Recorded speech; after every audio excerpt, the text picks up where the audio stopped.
Today on the channel we're going to take a look at some basic Van Halen tapping techniques, and I call this Van Halen Tapping 101.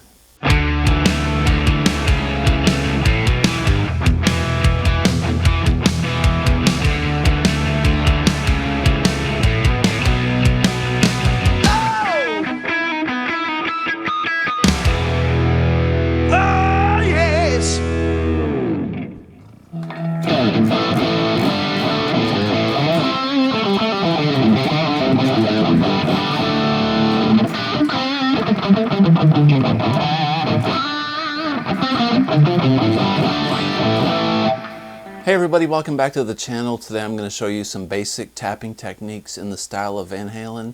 I call this Van Halen Tapping 101 because I get a lot of comments and requests from people to show some introductory courses or lessons on how to tap like Van Halen, okay? So I'm going to give you some ideas and some examples that'll help you create some of your own tapping exercises and get your skills down, so when you learn some Van Halen tunes you've got the techniques under your fingertips.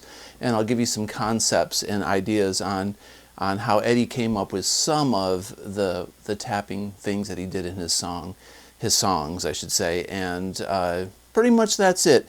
I hope this helps. You know, over the years when I first started learning how to do Van Halen stuff, I was all crazy into the tapping, and then I kind of got away from it and back at it, and away from it and back at it again. And over the years, it's just something that, you know, I don't really do in my everyday playing, but I know how to do it, and it's fun.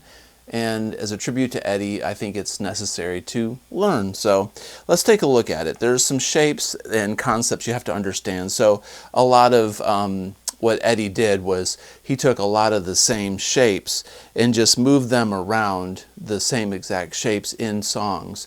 Sometimes he would use, in the key of A as an example, he may use one particular shape that he really liked, but then if the song was in E, he would use that same shape but in a different area on the fretboard to give him the desired tonality. So that's why a lot of the Van Halen stuff sounds similar, because it's the same DNA, the same stuff that Eddie discovered that he employed elsewhere in his tunes, and then he was always expanding on that, trying to find new ways to reinvent the wheel. And by the end of his career he was just doing some insane stuff that if you break it down and look at it, it's pretty wild. It doesn't sound like it sometimes because it's just so fluid the way he does it, but when you learn it you're like, that was so Ed. That was just so his own unique voice. But anyways, basic Van Halen tapping type stuff. I'll start off with something that you see in like Hot for Teacher, and a lot of the first 6 albums especially had a lot of tapping. Eddie kind of got away from tapping, traditional Van Halen tapping, as he got older. I think he just got bored with it. So what we're going to do is we're going to take a minor shape. So a minor is if we're an A minor, you got a C, and an E. That's a minor triad. So if we just go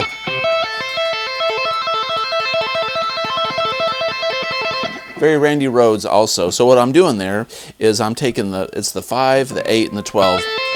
Now you can go linearly down the fretboard like. Now Eddie loved linear patterns, right? You hear that in Hot for Teacher where he goes like that, and that's that relatively the same shape. So what I'm doing there is I'm going to be on 5, 8, and 12, and you're going to take your pointer finger on the 12th fret, and you're going to also fret the 5th with this index finger. So when you start the note by going like that, okay? And it's fretting right here, and you hammer on with your pinky, and then you tap with your pointer finger on the 12th fret. That's why it's called tapping.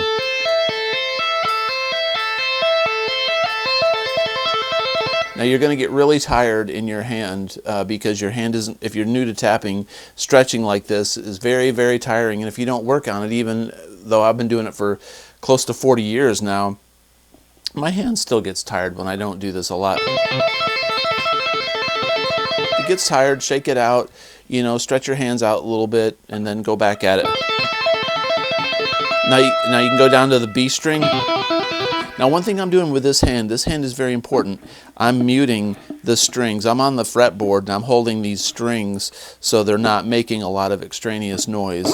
So you don't want to be up like like this, because this stuff will start banging around like that, and that's bad. So you want to control it, especially at high volumes. I mean, Eddie played at excruciatingly loud volumes back in the day, so he had to figure out how to do this and make it muted, right? Okay, so now we're going to go to the B string. Now the G, the D, the A, and the low E. All right.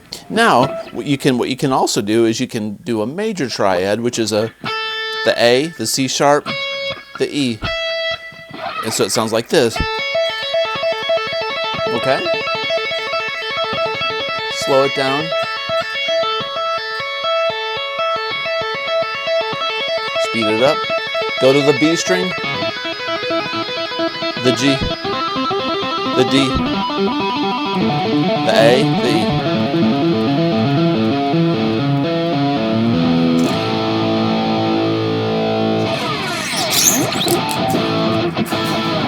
All right, now going on the same pattern here, the same kind of technique, we're going to add a fourth note to it. Now this gets a little bit more complicated. So remember that we're going to go back to minor, which is like that, all right? So we're going to go.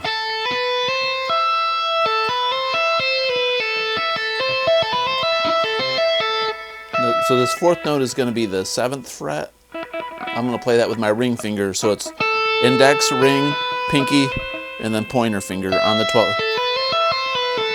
So I'm going to pull off like that, and I'm fretting here. I'm going to hammer on, tap. But now to go back down, I got to pull off with this index finger like that.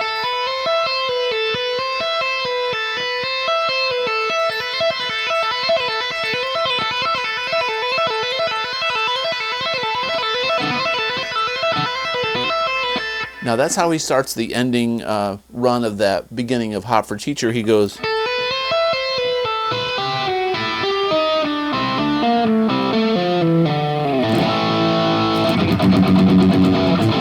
All right, so it goes. That's how Hot for Teacher goes. That's hard to do.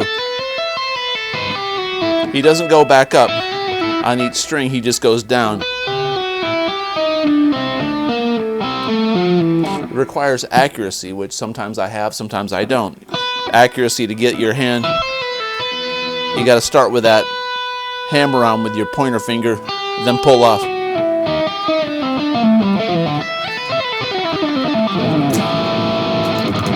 Now I've got a lesson for Hot for Teacher. If you search Hot for Teacher on my channel, you'll find it if you want to know how to play that song. All right, so major triad, you can do the same thing. You can, instead of this pinky being on the 8th, you can put the pinky on the 9th, like that.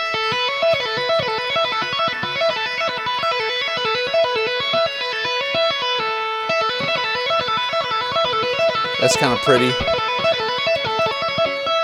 You can also alternate like this.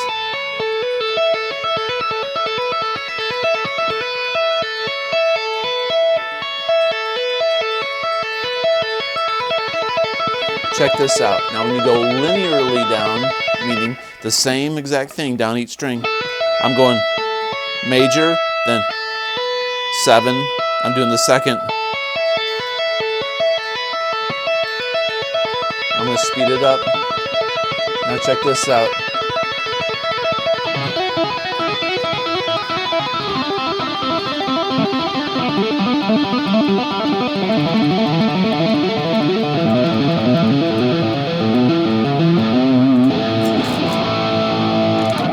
That's also really nice.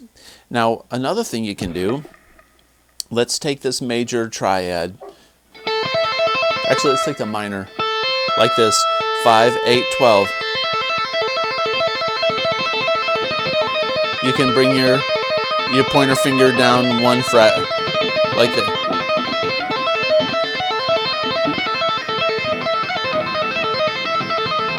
A lot of times you'd see Eddie move this finger around too.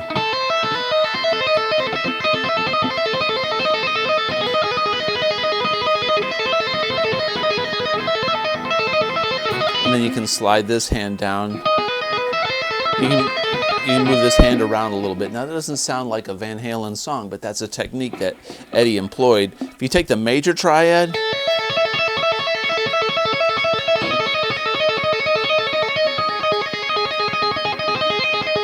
that's kind of a neat little thing. I'll show you what I did there. Major triad, it's 5, 9, 12. Now I'm going to bring this pointer finger down to 11. I'm going to bring this index finger down to 4. That's a hell of a stretch. And then bring this down here. Now we're back to a major. We went from this major to the... But we had some transition notes. Like that. Now if you do this linearly going down, it sounds so cool, like this.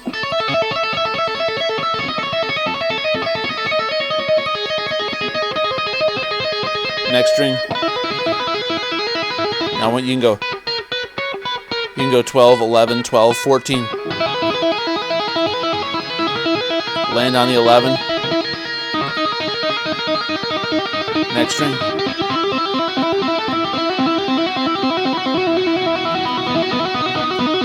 You kind of have to use your gut instinct, you know, reaching your soul. Experiment like Ed.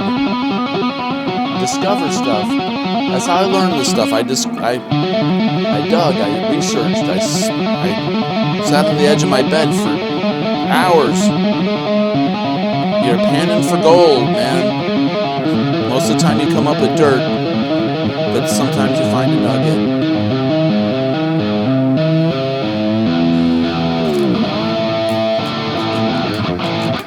Okay, now another technique he does, he likes to use open strings. Now check this out. We were doing a minor arpeggio like this.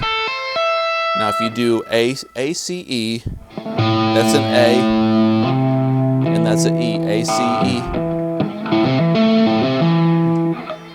Here, that's the same thing. I'm going to show you the beginning of Hot for Teacher. With that technique. This is a 4-note thing. 1, 2, 3, 4. So it's A, C, E, A. So it's open 3, 9, or 7, 12. And you go back down. You got to kind of start it by holding the string and kind of letting it go. Hammer on, hammer on. That's a killer stretch. Tap, pull off, release. And that string goes like that.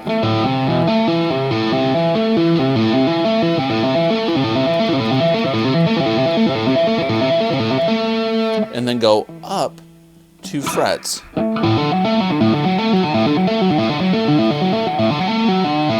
Then go to the D string and do the same thing.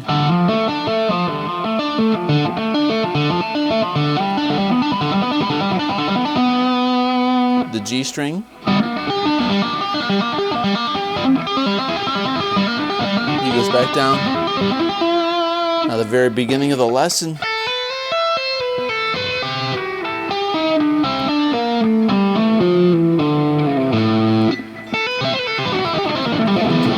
So all together.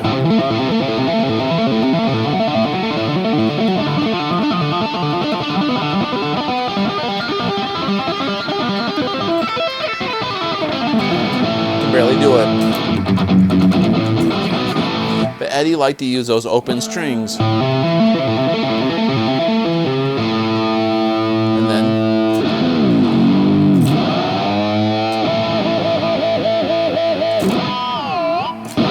cool. I'll show you a couple other linear things that were very Eddie-esque that aren't tapping, and this is really something kind of quick. If we take this one pattern that goes like this, so what I'm doing there, you can do this on any fret. It's easier when you're up higher. So you hear this in the end of the jump solo, and you hear it at the end of I'm the One solo. It's in other stuff too, but that's two of the songs that come to mind. So at the end of I'm the One, he goes.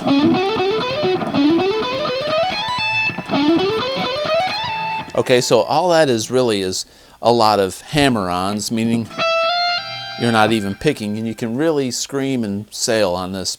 So what he's doing is I'll show you down here real quick so it's a little bit easier to film, but it's gonna be 1, 2, 4. So there's gonna be, if you look at 4 frets, it's gonna be 1, 2, and then 4 on each string.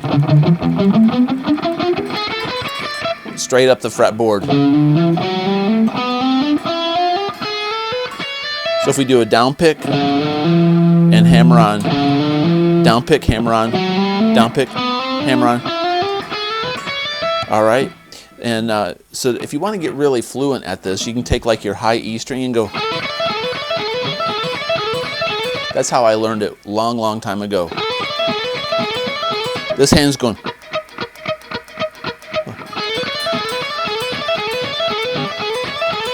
And then if you add all the strings, a good exercise is to take the B and the E string and go.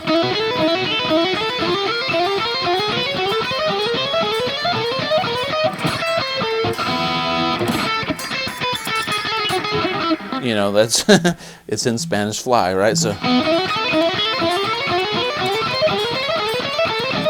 all I'm doing is at 1, 2, and 4. It's a down pick and a hammer on. So on the 1, you know, he does.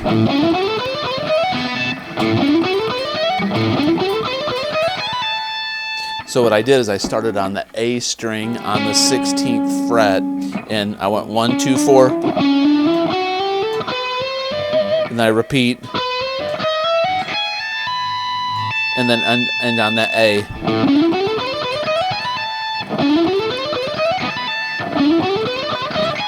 Takes practice because you got to get it clean. And I'm kind of muting with my palm as I'm kind of bouncing between strings. Shit.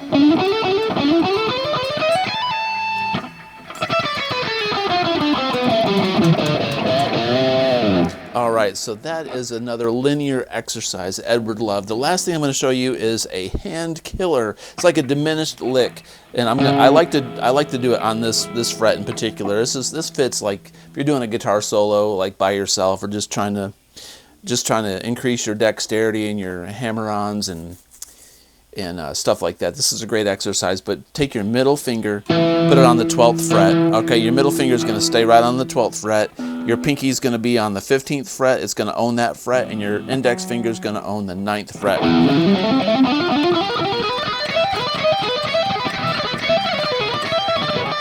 So what I'm doing there is I'm hammering on. I'm going like that.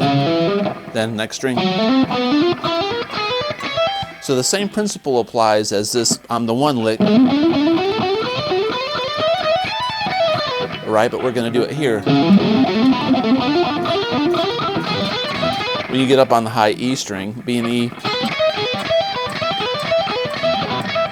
And you can also go, if you're good, I'm not good, so you can hammer going down. But going up is so fun. I think this is somewhere in Live Without a Net.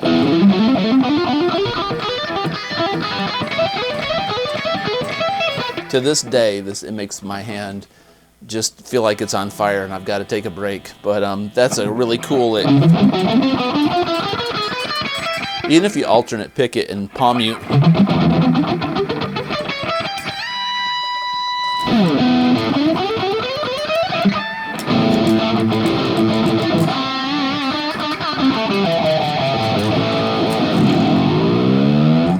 All right, well, that's enough for today. My hand's killing me. I hope this lesson was helpful. That was Van Halen Tapping and Techniques 101. If you want to see more of that type of content and Eddie stuff that I've picked up over the years, let me know in the comments. If you like this kind of content, please consider subscribing, comment below, and as always, have a great day. Peace out.